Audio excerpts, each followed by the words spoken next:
Friends, pre market రిపోర్ట్లో అందరికీ స్వాగతం. ఈరోజు మార్చి 8వ తారీఖు. ముందుగా ఏడిఆర్స్ యొక్క సెంటిమెంట్ ఎలా ఉందనేది చూస్తే విప్రో నెగిటివ్గా క్లోజ్ అయింది friends, 1.65%. ICICI bank, HDFC bank, doctor Reddy's, Infosys అన్నీ కూడా ఒక నెగిటివ్ టెరిటరీలో క్లోజ్ అయినాయి. సో ఇవి వచ్చేసరికి ఫ్రెండ్స్ మనకి నిన్న 4 o'clock ఇవన్నీ కూడా అప్డేట్ అయినాయి. సో ఒక నెగిటివ్ సెంటిమెంట్ అయితే కనిపిస్తుంది. ఇది లేటెస్ట్ డేటా అనమాట. యూఎస్లో ఇవన్నీ కూడా ట్రేడ్ అయినాయి. సో దీని ప్రకారం అయితే మనకు కొద్దిగా మార్కెట్ వీక్గా అయితే ఉండొచ్చు. బట్ అంతకు ముందు రోజు మనకి హాలిడేకి ముందు రోజు అన్నీ కూడా పాజిటివ్గా క్లోజ్ అయినాయి. Especially energy, IT, service and Nifty 50 కూడా పాజిటివ్గా ఉంది. వెరాజ్ ఏంటంటే పిఎస్యూ బ్యాంక్ అండ్ రియాలిటీలో కొద్దిగా ప్రాఫిట్ బుకింగ్ అండ్ వీక్నెస్ అనేది కనిపించింది friends. So couple of days నుంచి అబ్జర్వ్ చేస్తూ ఉంటే ఫ్రెండ్స్ ఇక్కడ రియాలిటీ స్ట్రాంగ్గా పైకి వెళ్తుంది.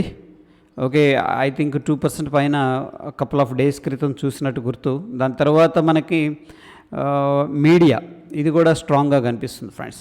మీడియా అండ్ రియాలిటీ ఈ యొక్క రెండిట్లో కూడా ఏంటంటే మనకి ఏదైనా ఆపర్చునిటీ ఉంటే స్టాక్స్ వైజ్గా మనం ఫిల్టర్ అనేది కూడా చేసుకోవచ్చు. ఇకపోతే ఫ్రెండ్స్ ఎకనామిక్ క్యాలెండర్ అనేది చూసుకున్నట్లయితే నిన్నటి రోజున ఫండమెంటల్ డేటా ఇది అండ్ ఈరోజు మనకి ఫండమెంటల్ డేటా ఇది. అదేవిధంగా ఫ్రెండ్స్ ఎటువంటి స్టాక్ కూడా బ్యాన్ లిస్ట్లో లేదు.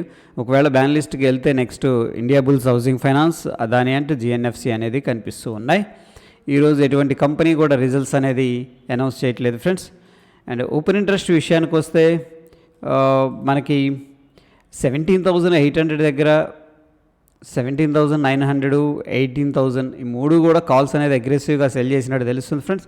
వెరేజ్ ఏంటంటే ఈసారి కొద్దిగా పుట్స్ కూడా ఎక్కువగా సెల్ చేసినట్టు కనిపిస్తుంది. ఎస్పెషల్లీ 17,500 పుట్ అనేది స్ట్రాంగ్గా సెల్లింగ్ అయితే చేశారు. దాని తర్వాత 17,600 కూడా స్ట్రాంగ్గా సెల్లింగ్ అయితే చేశారు ఫ్రెండ్స్. ఓకే, ఓపెన్ ఇంట్రెస్ట్ ఇది ఎప్పుడది 9th March. Fine. Okay, FIS data అనేది మనం చూసుకున్నట్లయితే 721 కోట్లు క్యాష్ మార్కెట్లో ఇన్వెస్ట్ చేసినట్టు కనిపిస్తుంది. అదేవిధంగా డిఐఎస్ 757 కోట్లు ఇన్వెస్ట్మెంట్ చేసినట్టు కనిపిస్తుంది ఫ్రెండ్స్. నెట్ మనకి 1,478 కోట్లు క్యాష్ మార్కెట్లో ఇన్వెస్ట్మెంట్ చేసినట్టు కనిపిస్తుంది. అదేవిధంగా ఫ్రెండ్స్ ఇక్కడ ఆప్షన్స్ అండ్ ఫీచర్స్ డేటా అనేది మనం అబ్జర్వ్ చేస్తే ఎఫ్ఐఎస్ షార్ట్ పొజిషన్ బిల్డప్ చేసినట్టు తెలుస్తుంది. క్లయింట్ మనకి లాంగ్ పొజిషన్ బిల్డప్ చేసినట్టు తెలుస్తుంది friends. Proprietary short position buildup చేసినట్టు తెలుస్తుంది. అదేవిధంగా డిఐఎస్ కూడా షార్ట్ పొజిషన్ బిల్డప్ చేసినట్టు కనిపిస్తుంది. ఇక టెక్నికల్ సమరీ వస్తే ఫ్రెండ్స్ మనకి based on the closing data ఏంటంటే మనకి నిఫ్టీ బ్యాంక్ అనేది బైలోకి వచ్చింది అండ్ నిఫ్టీ 50 అయితే న్యూట్రల్గా చూపిస్తుంది friends based on the oscillators. Okay, and indicators. ఇకపోతే ఫ్రెండ్స్ మనకి ఎస్జిఎక్స్ నిఫ్టీ ఎక్కడ ట్రేడ్ అవుతుంది అనే దాన్ని బట్టి మనకి ఓపెనింగ్ అనేది ఉండే అవకాశం ఉంది. ప్రస్తుతానికి ఫ్రెండ్స్ మనకి ఒక ట్రెండ్ లైన్ అయితే కనిపిస్తుంది ఎస్జిఎక్స్ నిఫ్టీలో. సో ఈ ట్రెండ్ లైన్ అయితే ఇంకా టచ్ చేయలేదు. బట్ ఏంటంటే ఆల్రెడీ ప్రాఫిట్ బుకింగ్ అనేది స్టార్ట్ అయిపోయింది. మార్నింగ్ నుంచి కూడా ఓపెనింగ్ దగ్గర నుంచి కూడా ఇది ఎన్నింటికి ఓపెన్ అయిందో ఒకసారి చూద్దాం. 15 minutes time frame.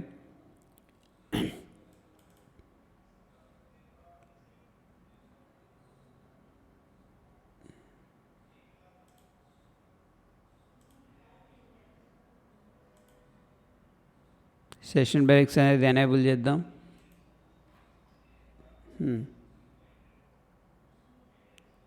Tuesday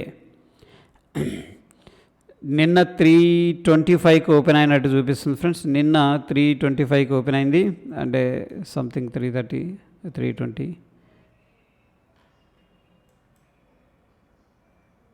okay, fine. Open అయిన దగ్గర నుంచి కూడా మార్కెట్ అనేది ఎస్జిఎక్స్ నిఫ్టీలో మనం చూస్తే అబ్జర్వేషన్ చేస్తే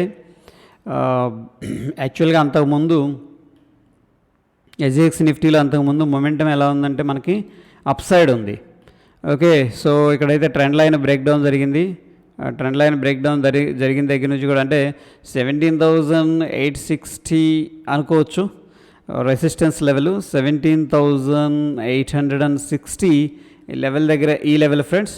అక్కడ నుంచి కూడా మార్కెట్ అనేది డ్రాప్ అవుతూ వస్తుంది. ఇది ఎస్జిఎక్స్ నిఫ్టీ ఫీచర్స్ ఫ్రెండ్స్. మనకి నిన్న 325కి అలా ఓపెనింగ్ అయితే అయింది.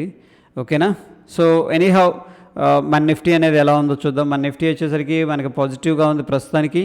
అండ్ ఎస్జిఎక్స్ నిఫ్టీని బట్టి మన నిఫ్టీ ఎక్కడ ఓపెన్ అవుతుంది అనేది చూసుకున్నట్టయితే ఫ్రెండ్స్ ప్రస్తుతానికి ఎస్జిఎక్స్ నిఫ్టీ 17,720 దగ్గర ట్రేడ్ అవుతుంది. మన నిఫ్టీ వచ్చేసరికి 17,710 దగ్గర క్లోజ్ అయింది. సో ఆల్మోస్ట్ ఏంటంటే ఫ్రెండ్స్ స్టిల్ ఒక 10 పాయింట్లు పాజిటివ్గానే ఉంది, కానీ మనం ఏంటంటే ఫ్లాట్ ఓపెనింగ్ అనేది ఎక్స్పెక్ట్ చేయొచ్చు. ఫ్లాట్ ఓపెనింగ్ జరగవచ్చు. ఒకవేళ గ్యాప్ అప్ అయినా స్టేబుల్ అవ్వటం కొద్దిగా కష్టమని నాకు అనిపిస్తుంది. ఓకే, సో ఎనీహౌ చూద్దాం మార్కెట్ ఎలా రియాక్ట్ అవుతుందో. And almost flat opening to positive opening అయితే as per the SGX Nifty అనేది చూపిస్తుంది ఫ్రెండ్స్. మనకి నిన్న ఓపెన్ అయిన దగ్గర నుంచి కూడా ఎస్జిఎక్స్ నిఫ్టీలో ప్రాఫిట్ బుకింగ్ అయితే క్లియర్గా కనిపిస్తుంది. దీన్ని గమనించి మీరు ట్రేడ్స్ అనేవి తీసుకోండి ఫ్రెండ్స్. Thank you.